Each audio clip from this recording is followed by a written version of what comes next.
شیر خدا کی 5 باتیں علم و حکمت کا نچوڑ، نبی پاک صلی اللہ تعالی علیہ وسلم سے لیا ہوا فیض، وہ حضور کی امت کو بانٹتے ہیں، اپنے سے محبت کرنے والوں کو عطا کرتے ہیں۔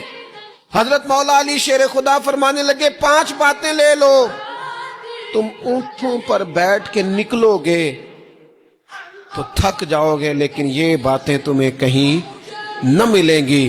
حضرت علی باتیں بیان کرتے ہیں، فرماتے ہیں پہلی بات یہ یاد رکھنا، بندے کو امید صرف اپنے رب سے رکھنی چاہیے۔ جیت جاؤ گے دوستو دنیا میں اگر یہ بات آ گئی، بچ جاؤ گے، دل ٹھنڈا رہے، بے قراریاں، بے چینیاں، پریشانیاں جان چھوڑ جائیں گی۔ امید صرف اپنے رب سے رکھو۔ حضرت مولا علی شیر خدا رضی اللہ تعالیٰ عنہ دوسری بات بیان کرتے ہیں، فرماتے ہیں اپنے گناہوں سے ڈرا کرو۔ تم غریب ہونے سے ڈرتے ہو، تم تنگ دستی سے ڈرتے ہو، تم لوگوں کی دشمنی سے ڈرتے ہو، اپنے گناہوں سے ڈرو، کہیں ایسا نہ ہو کہ تمہاری نافرمانیاں رب کی ناراضگی کا سبب بن جائیں۔ اپنے گناہوں سے ڈرو۔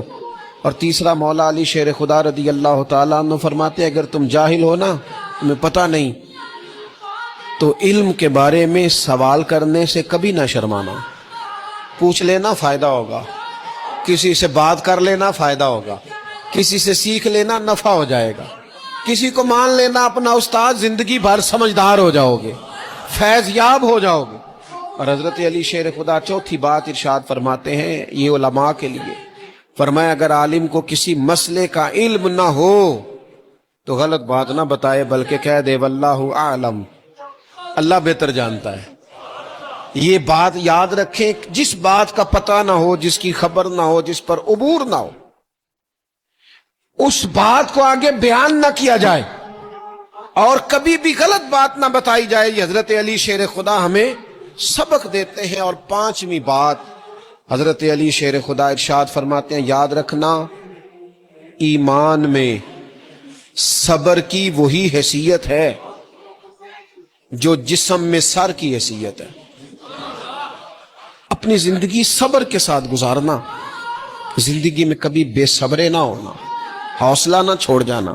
صبر بزدلی نہیں ہوتا، صبر تو اچھی تدبیر کو کہتے ہیں، صبر تو رب کریم کے فیصلے کے انتظار کو کہتے ہیں، صبر تو اللہ کی مدد کے نازل ہونے کے انتظار کو کہتے ہیں۔ فرمایا جو تمہارے جسم میں سر کا مقام ہے وہی ایمان میں صبر کا مقام ہے۔ یہ مولا علی شیر خدا نے ہمیں 5 باتیں